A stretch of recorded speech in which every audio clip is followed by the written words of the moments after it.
નમસ્કાર, જીએસટીવીમાં આપનું સ્વાગત છે. હું છું ભદ્રેશ. સમાચારો પર નજર કરતા પહેલા નોનસ્ટોપ નેશન ન્યૂઝ જોઈએ તે પહેલા દેશ વિદેશના મુખ્ય સમાચાર સંક્ષિપ્તમાં જોઈશું.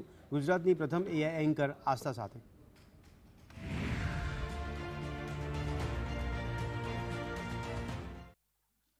નમસ્કાર, હું છું આસ્થા.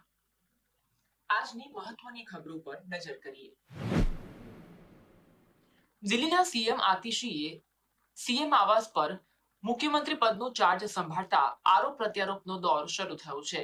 નવનિયુક્ત મુખ્યમંત્રી આતિશીએ મુખ્યમંત્રી પદનો ચાર્જ સંભાળતા સીએમની ખુરશીની બાજુમાં ખુરશી મૂકીને તેમણે ચાર્જ સંભાળ્યો હતો અને તેમણે કહ્યું હતું કે જ્યાં સુધી દિલ્હીની જનતા તેમની પ્રમાણિકતા પર વિશ્વાસ નહીં કરે ત્યાં સુધી તેઓ સીએમની ખુરશી પર નહીં બેસે. સુપ્રીમ કોર્ટે ચાઇલ્ડ પોર્નોગ્રાફી પર પોતાનો નિર્ણય સંભળાવ્યો. સુપ્રીમ કોર્ટે સ્પષ્ટ શબ્દોમાં કહ્યું કે ચાઇલ્ડ પોર્ન જોવું કે રાખવું એ ગુનાના દાયરામાં આવે છે. સુપ્રીમ કોર્ટના નિર્ણયથી મદ્રાસ હાઈકોર્ટના આદેશને રદ કરવામાં આવ્યો. હાઈકોર્ટે કહ્યું હતું કે ચાઇલ્ડ પોર્ન રાખવું એ ગુનો નથી. કોંગ્રેસના નેતા રાહુલ ગાંધીએ જમ્મુ કાશ્મીરના પૂંછમાં વિશાળ રેલીને સંબોધિત કરતા પીએમ મોદી પર આકરા પ્રહાર કર્યા. રાહુલ ગાંધીએ કહ્યું કે વડાપ્રધાન મોદીની હવે 56 ઇંચની છાતી રહી નથી. વિપક્ષ જે કરવા માંગે છે તે પૂર્ણ થાય છે. તેઓ કાયદા લાવે છે, અમે તેનો વિરોધ કરીએ તો તેઓ નવા કાયદા લાવે છે. કેન્દ્રીય મંત્રી નીતિન ગડકરી જ્યારે પણ કોઈ નિવેદન આપે છે તે ભારે ચર્ચામાં આવી જાય છે. તાજેતરમાં નાગપુરમાં નીતિન ગડકરીએ સંબોધનમાં તેમના સરકારના ચોથા કાર્યકાળની ગેરંટી ન હોવાની વાત કરી હતી. તે ચર્ચાના કેન્દ્રમાં છે.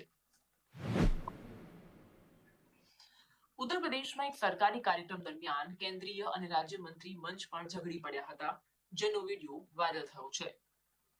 કાર્યક્રમમાં કેન્દ્રીય કૌશલ વિકાસ મંત્રી જયંત ચૌધરીનું સંબોધન ચાલતું હતું. તે દરમિયાન વિજ્ઞાન અને પ્રૌદ્યોગિક કેબિનેટ મંત્રી અનિલ કુમાર અને કૌશલ વિકાસ રાજ્યમંત્રી કપિલદેવ અગ્રવાલ વચ્ચે ઉગ્ર બોલાચાલી થઈ હતી. બિહારમાં વધુ એક પુલ ધરાશાયી થવાની ઘટના બનતા ચકચાર મચી હતી. બિહારના નંદની લગુનિયા રેલવે સ્ટેશન નજીક પુલ ધરાશાયી થતા પોલીસ પ્રશાસન દોડતું થયું હતું. નિર્માણધીન પુલ ધરાશાયી થતા આસપાસના લોકોમાં દોડધામ મચી હતી.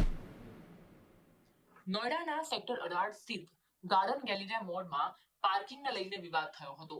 વિવાદ એટલો વકરી ગયો કે 3 લોકોએ અંધાધૂંધ ગોળીબાર કરતા સમગ્ર વિસ્તારમાં ચકચાર મચી હતી. પોલીસ દ્વારા 3 લોકોની ધરપકડ કરવામાં આવી હતી અને વધુ કાર્યવાહી હાથ ધરવામાં આવી હતી. મહારાષ્ટ્રના અમરાવતીમાં બેકાબુ બસ 70 ફૂટ ઊંડી ખીણમાં ખાબકી હતી. આ ઘટના બનતા 4 લોકોના મોત થયા હતા, જ્યારે 40 લોકો ઘાયલ થયા હતા. આ ઘટના બનતા બસમાં ફસાયેલા લોકોને સ્થાનિક લોકો દ્વારા રેસ્ક્યુ કરી બહાર કાઢવામાં આવ્યા હતા. મધ્યપ્રદેશના બુરહાનપુરમાં રેલવે ટ્રેક પર ડેટોનેટર બ્લાસ્ટમાં એક આરોપીની ધરપકડ કરવામાં આવી છે. સાબિર નામના આરોપીએ રેલવે ટ્રેક પર 10 ડેટોનેટર લગાવ્યા હતા. આરોપી સાબિર રેલવે કર્મચારી છે. આ કેસમાં એટીએસ, રેલવે વિભાગ, આરપીએફ સહિતની ટીમ દ્વારા તપાસ કરવામાં આવી રહી છે. શ્રીલંકામાં અનુરા કુમારા દેશનાયકે દેશના 9મા રાષ્ટ્રપતિ તરીકે શપથ લીધા હતા. રવિવારે યોજાયેલી મતોની ગણતરીમાં તેમની હરીફ પાર્ટીના સાજિદ પ્રેમદાસને હરાવ્યા હતા. આભાર. આવી જ ખબરો સાથે ફરી મળીશું આવતીકાલે રાત્રે 9 વાગે એઆઈ એન્કર આસ્થા સાથે.